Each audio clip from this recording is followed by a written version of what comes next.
रहानि Kiger गामियाव सासे tribal उन्दै हिन्जावसा सुमिला रंहांफि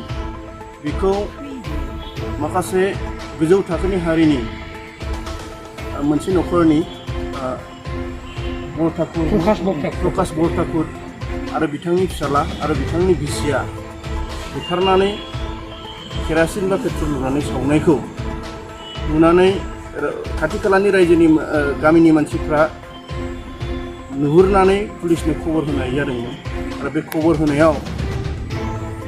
मिथिनो मोनबाय जे सुमिला रंहांफि सासे ट्राइबेल उन्दै गथ'खौ हिन्जावसा गथ'खौ जिनाहारि खालामनानै बिथांखौ बायदिसिना देहानि सोमोन्दो लाखिनानै उनाव मानिहोनो हायैयाव बा बेखौ फेलेमनो हायैयाव बिथांखौ बुथारदोंमोन। बे बुथारनायखौ जोंनि आसाम ट्राइबेल संघआ गोसोयै दुखु फोरमायदों आरो बे दुखु फोरमायनायजों लोगोसे जोङो सरकारनाव बा प्रशासनाव जोङो आर'ज खालामदों जाहाथे गोख्रैनो बे सुमिला रंहांफिखौ बुथारनाय बे साथाम दायनिगिरि बे दायनिगिरिखौ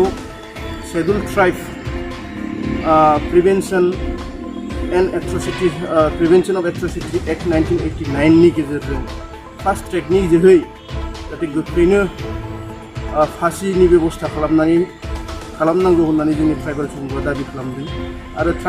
अल आसाम ट्राइबेल संघनि बिथोन बायदियैनो चिरां डिस्ट्रिक्ट ट्राइबेल संघआबो दिनै बिथांनि जाने जिउ आत्माया जाहाथे सोरगोआव आलो गोजोननि जायगा मोनहैनो हायो बिनि थाखाय दिनै ट्राइबेल संघ चिरां डिस्ट्रिक्टनि लांगोनायाव मोनसे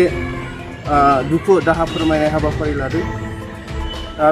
आरो खेबसेबाव जोंनि ट्राइबेल संघआ बेखौनो सरकारनिसिम आपिल खालामबावो जाहाथे गोख्रैनो दायनिगिरिफोरखौ साजा होनांगौ बेखिनि।